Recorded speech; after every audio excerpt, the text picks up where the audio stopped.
Ninakusalimu katika jina la thamani la Yesu Kristo mwana wa Mungu. Napenda kuchukua fursa hii kukaribisha kwa ajili ya kusikia pamoja yale ambayo yamejiri kutoka madhabahuni. Naitwa mchungaji Sako Merrick wa kanisa la Success Chapel pale Zuzu Zinje kwa Pinda Dodoma. Na kwa neema ya Mungu leo ni Jumapili, kama ilivyo ada ya Wakristo wote duniani. Tumekuwa na nafasi nzuri ya kumwabudu Mungu katika madhabahu, na ningependa kushirikiana na wewe kwa dakika chache sana kuhusu ile somo ambalo tumejifunza siku ya leo. Somo ambalo tumejifunza siku ya leo kwa neema na uongozi wa Roho Mtakatifu linaitwa Mungu wa yote yanawezekana. Mungu wa yote yanawezekana. Mungu ambaye tunamwamini ni Mungu wa yote yanawezekana. Maana yake nini? Chochote ambacho kinatakiwa kufanyika, hakuna ambaye anaweza kuzuia kusudi la Mungu. Labda tuangalie kidogo maandiko, hii kitu cha Mungu wa yote yanawezekana kimetokea wapi? Kitabu cha kwanza ni Mwanzo sura ya 18 mstari wa 14.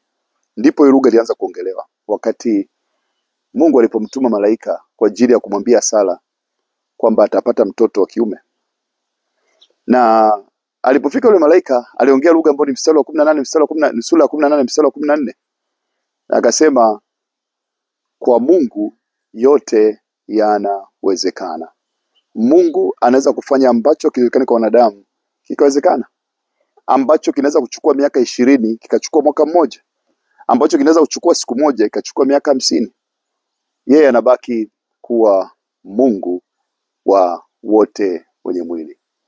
Lakini utambulisho wa Mungu wa yote yanawezekana tunaokuta pia katika kitabu cha Yeremia sura ya 32 mstari wa 17. Labda nianze na 17 na baadaye nitaenda mstari wa 27. Yeremia 32:17. Tunamwona nabii Yeremia wakati wa shida nyingi, wakati tabu zimekuwa nyingi katika taifa la Israeli, wakiwa chini ya utawala na utumwa wa watu wengine. Mstari wa sura ya 27 32 mstari wa 17 anasema, wewe ni Mungu muumbaji wa mbingu na nchi, kwako yote yanawezekana, hakuna jambo lililo gumu kwako. Lakini ukienda pia na hiyo sura ya 32 mstari wa 27, Yeremia 32:27 anasema kwamba wewe ni Mungu ambaye umeumba mbingu na nchi, hakuna jambo lililo gumu kwako. Na Mungu mwenyewe akaongea akasema, mimi ni Bwana muumbaji wa mbingu na nchi, hakuna jambo lililo gumu kwangu. Kwa mwanadamu inawezekana kuna jambo limekuwa gumu kwenye maisha yako, inawezekana kuna jambo haliwezekani kabisa, lakini kwa Mungu yote yanawezekana. Na ndio tulikuwa nahubiri injili hiyo leo. Labda tutoe mfano wa baadhi ya watu. Mtu wa kwanza ambaye ningependa tushirikishane mfano wake ni mtu anaitwa Ezekia, ambaye katika kitabu cha Isaya sura ya 38 mstari wa 1 mpaka wa 5 tunaweza kujifunza kitu kikusaidia na wewe katika maisha ambayo tunapambana wote chini ya jua. Biblia inasema, Isaya mwana wa Amozi ambaye alikuwa nabii wakati huo, Isaya sura ya 38 mstari wa 1 mpaka wa 5, alimwendea mfalme Ezekia akamwambia, sikiliza, huu ugonjwa unauma, Mungu ameniambia kwamba utakufa. Sasa watu wengi walivyokuwa wajinga katika maisha haya, na samani kutumia lugha ngumu kidogo, watu wasipoweza kufikiri mara ya pili nitumie lugha laini zaidi. Bwana Yesu asifiwe. Ukiambiwa na nabii kwamba kitu fulani kiko kwako, ndiyo nabii, ndiyo mtumishi wa Mungu. Ezekia akufanya hivyo. Kapata muda, soma kitabu cha Isaya 38 mstari wa 1 mpaka wa 5. Biblia inasema Hezekia kumsikiliza Isaya akamwambia usiniletee hizo lugha. Akageuka nyuma, akajua yuko Mungu. Huyu si nabii, si ametumwa tu. Lakini mimi pia Mungu naweza kumuomba. Mimi na hoja binafsi. Akuenda kwa nabii, akaenda kwa Mungu. Akamwambia Bwana, kumbuka nilienda nyumbani mwako kwa uaminifu. Nilitembea katika njia zako. Kumbuka Bwana rehema. Kumbuka maombi yangu na maombi na kilio changu.